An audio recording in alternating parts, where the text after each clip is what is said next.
When I saw this Jubilee video about Ivy League elitism, something struck me. Almost everyone said, no, we're not elitist. As someone who went from working in his parents' Chinese restaurant to graduating from Yale on full financial aid to starting a 7-figure education college consulting company, I have a different take, perhaps one that might surprise you. Stick around, the best story comes at the end, and trust me when I say it's worth the wait.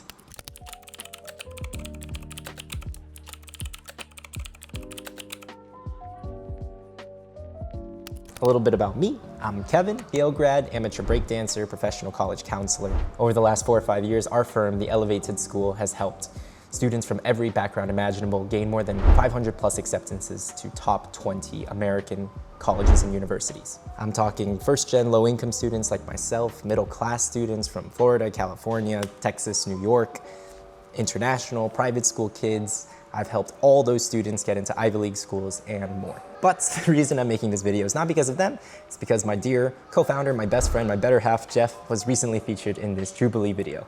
About Jeff. Jeff, I would defend, I would dare say, is not an elitist. He's from a small town in New York and literally wrote his Common App essay about working on a farm, raising chickens with his dad. He's one of the most humble, hardworking people I've ever met. I, on the other hand, got into Yale from Phillips Exeter Academy. But despite these photos, I would not call myself an elitist. Please, hear me out. I attended both Exeter and Yale on full financial aid, didn't have to pay a dime, and wrote my own Common App essay about working in my parents' Chinese restaurant. From 2016 to 2020, during those 4 years when I attended Yale, my family was actually filing for bankruptcy. When I was a junior, our home in suburban Miami was literally robbed, and we suffered from crypto scams totaling more than $80,000.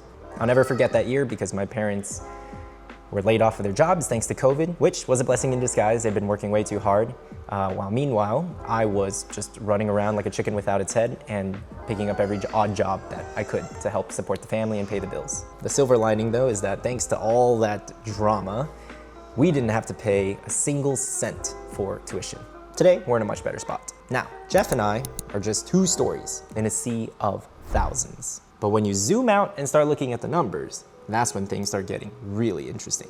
Exhibit A, over half of Harvard undergrads receive scholarships, which, according to my math, means the other half, the other 45%, does not. That's pretty much all I wanted to point out here. Naturally, this raises another question. How much does your family have to make in order to qualify for need-based scholarships or financial aid? The short answer is $150,000. This means 45% of Harvard undergrads are from households whose yearly income is above $150,000. Now, if your household is making above $150,000, that means you're in the top 25% of Americans, at least economically speaking. So we have a system where the top 25% make up 45% of the Harvard incoming class each year. Interesting. Is the system pay to play? These stats paint a picture of economic privilege. But here's when the true rabbit hole begins. Let's talk about how some families try to game the system. You see, these families aren't just making a little bit over 150K.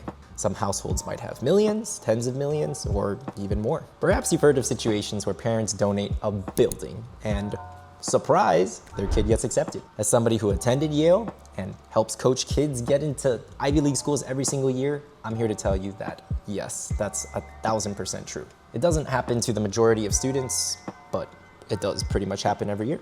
One of my acquaintances, classmates from Exeter, got into Yale, got drunk during his freshman year and admitted to some folks that not only did he have legacy thanks to his brother and a few other classmates, but his dad cut a check, which, let's just say, positively affected his odds of getting in. Then, of course, you hear things about wealthier international students or applicants sometimes. When I was at Yale, I heard of a Saudi prince, billionaire, millionaire heir who lived in a penthouse apartment while, the rest of us were sharing a room with our dorm mates. All I can say is any system which prioritizes folks who could donate and, pay their way in, sounds kind of elitist to me, but hey, I'm just one guy, and that's just my personal opinion. Now, that being said, you can't expect to write a $10 million check and for that to be the cure to poo-poo grades or even average grades. Seriously, no Ivy League institution, top 10 school, works like that. On the flip side, you can pay money to hire outside educational college consultants, professionals who can advise you on how to apply for and win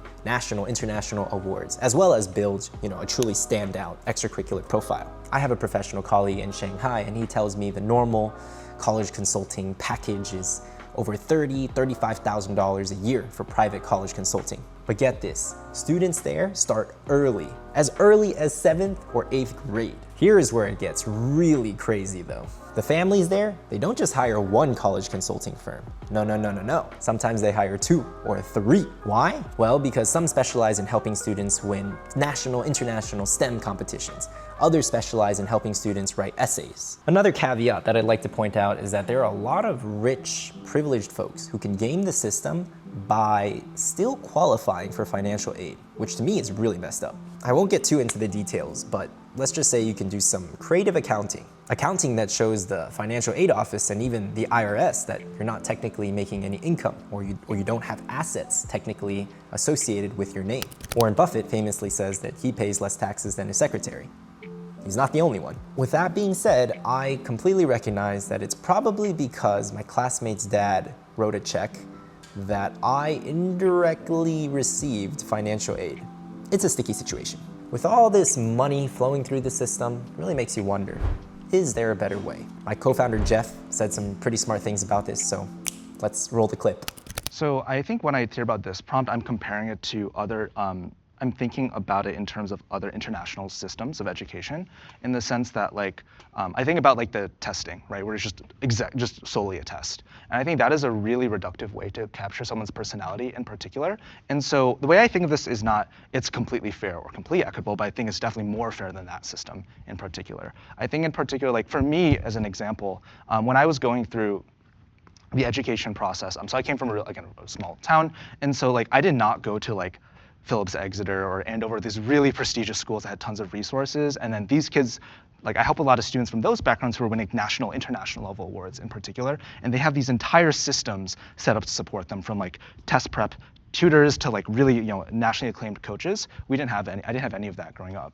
And one thing I know the admissions office does here is that they actually look at the background from which you come from, unlike a test score, right? So if you come from a less disadvantaged background, or you come from a less represented part of a state like upstate New York, then you get they kind of take that into account. Or you come from a very difficult background with a lot of adversity, which is measured in the essays. I think that in particular gives a much more fair representation than a test score.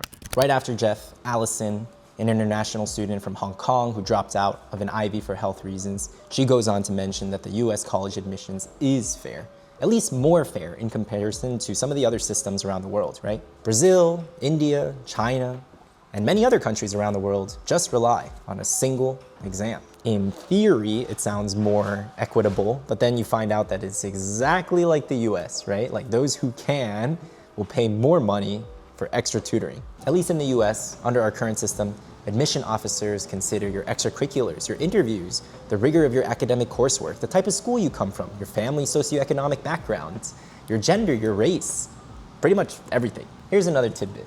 If you decided to speak to an admissions officer, they would tell you that they never compare someone like me, a privileged poor student from Exeter, to Jeff from rural New York. Similarly, they don't compare American students to international ones. They compare private boarding school students to other private boarding school students. New York public school students to other New York public school students. International students from China to, you guessed it, other Chinese international students. Let's take a look at the Princeton website.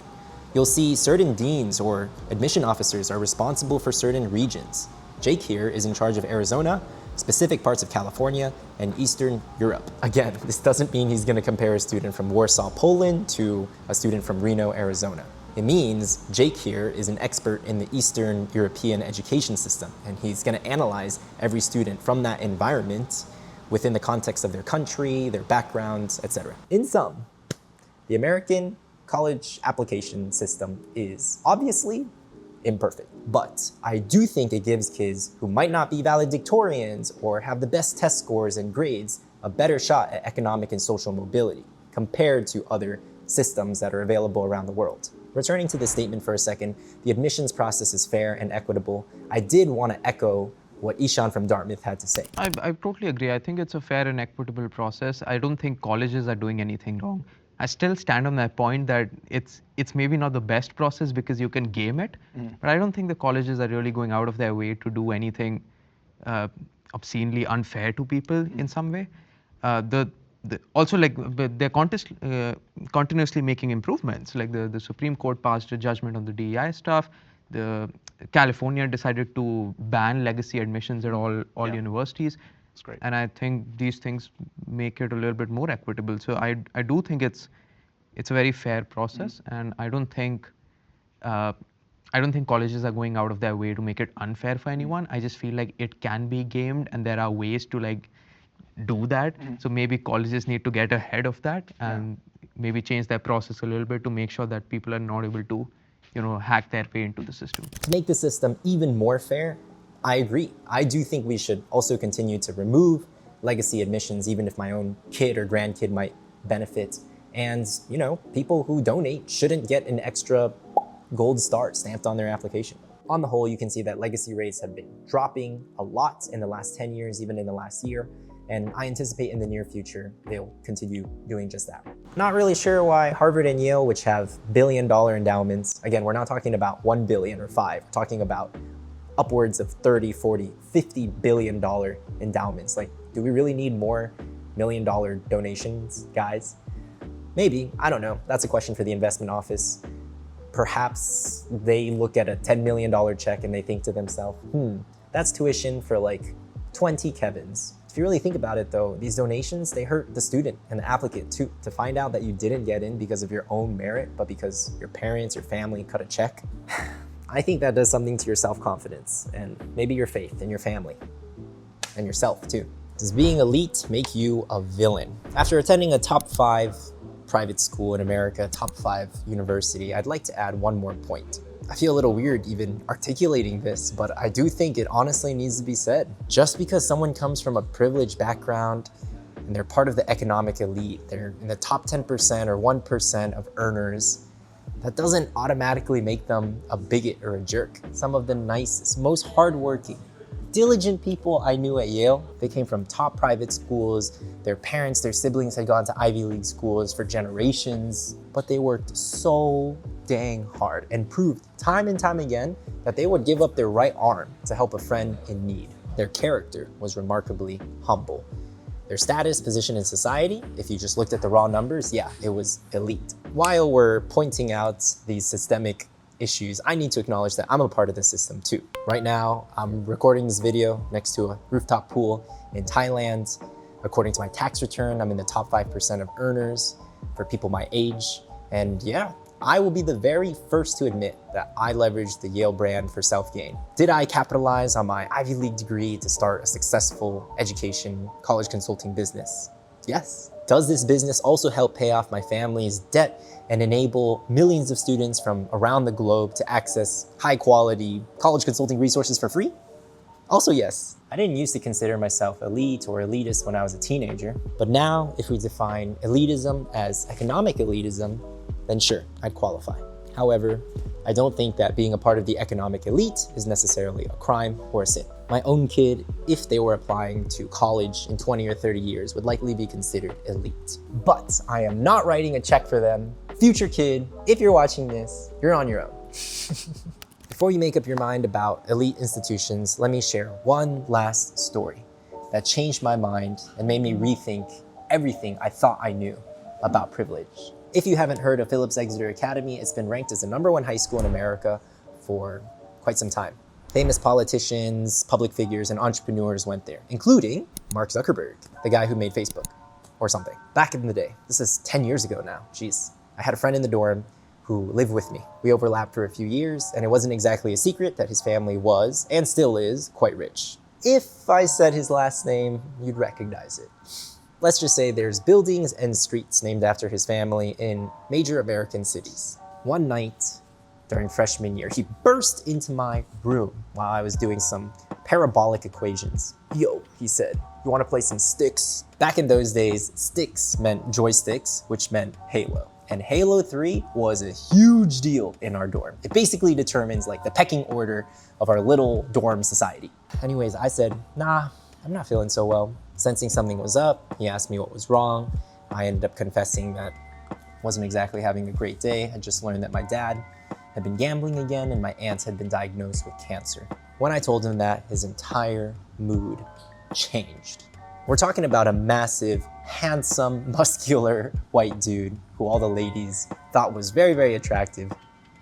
But as soon as I told him what I was going through, he looked absolutely deflated. He sat down on my bed and he told me that his family too was struggling. His dad was dealing with a failed business too and might have to declare bankruptcy. And he just discovered that his grandpa, over Thanksgiving, had been diagnosed with dementia, Alzheimer's. At the time, I was shocked. I'll never forget that night because there was a blizzard outside and the wind was howling. We ended up giving each other a long hug, and then we just fell apart. We both started bawling, crying, tears everywhere, nonstop for like 30 minutes. It was one of the most vulnerable experiences I've ever been through and just completely changed my perspective on elitism. I've dropped a lot of statistics and facts today, but one more truth is that the wheel of fortune stops turning for no one. It turns and turns, and sometimes we're on top, sometimes we're on the bottom, and it's really easy to vilify the social and economic elite, but that could be you in 5-10 years if you caught a lucky break and won the lottery or something. As this video comes to a close, I'd just like to thank you all for watching. Hopefully nothing I said was too controversial, and my PR team, which is basically my sister who's a lawyer, doesn't tell me that I have to take this video down. I'll stay on screen for a little longer so that YouTube can recommend another video for you to watch. But in the meantime, if you guys could like and subscribe, that would really help the channel so much, help us share more of this free educational content to brilliant students across the world. Every year we work with sensational scholarship students, and every year kids tell us that they got into their dream school just by watching our videos. If you have any final thoughts, questions, emotions, feelings, reactions, leave them in the comment section below. Would love to hear and see what you guys have to say. All right, take it easy, and I'll catch you at the next one. Peace.